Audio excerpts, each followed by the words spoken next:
Hello guys, ये हमारा chapter है जिसमें बताया गया अमेरिका का वर्चस्व विश्व में किस प्रकार है। स्टार्ट करते हैं।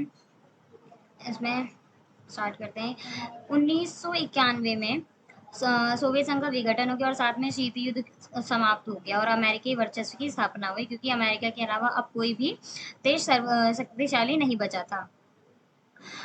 अगस्त 1990 में इराक ने अपने पड़ोसी देश कुवैत पर कब्जा कर लिया था। संयुक्त राष्ट्र संघ ने इस विवाद को समाधान के लिए अमेरिका को इराक के विरुद्ध सैन्य बल प्रयोग करने की अनुमति दे दी थी।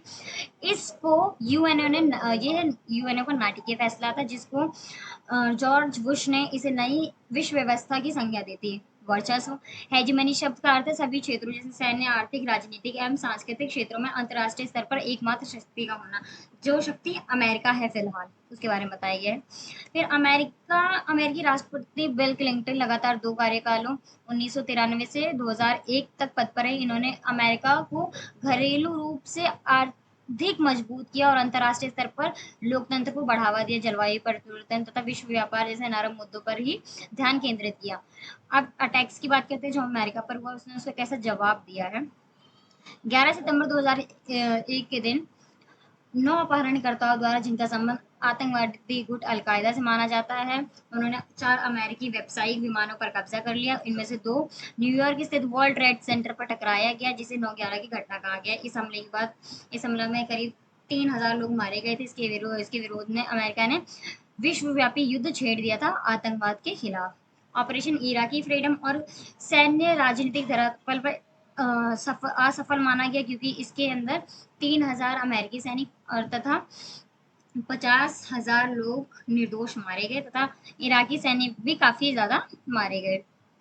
फिर बात करते हैं अमेरिका के जो सैन्य खर्च और सैन्य प्रौद्योगिकी खर्च है, उसकी गुणवत्ता इतनी अधिक है कि किसी भी देश का उसको बराबरी करना बहुत ज़्यादा मुश्किल है। अमेरिका की ढांचागत ताकत, जिसमें समुद्र, व्यापार मार्ग और इंटरनेट शामिल, इसके अलावा एमबीए की डिग्री, अमेरिकी मुद्रा, डॉलर का प्रभाव इसके आर्थिक वर्चस्व को बढ़ावा देते हैं। इससे पता लगता है कि किस प्रकार अमेरिका पावरफुल है आर्थिक रूप से।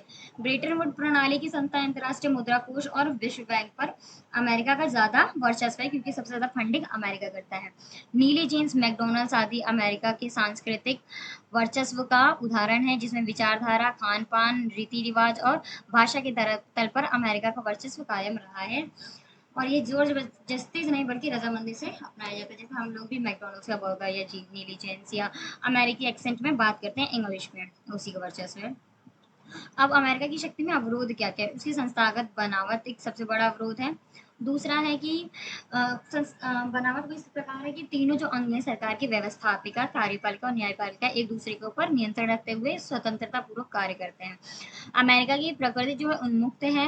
अमेरिका के विदेश सैन्य अभियानों पर अंकुश करने में बड़ी भूमिका निभाता है। और नाटो इन देशों में बाजार मूलक अर्थव्यवस्था चलती है। नाटो जैसे देश जो है, नाटो में जो देश है, बाजार मूलक अर्थव्यवस्था चलती है और अमेरिका पर अंकुश रख सकते हैं।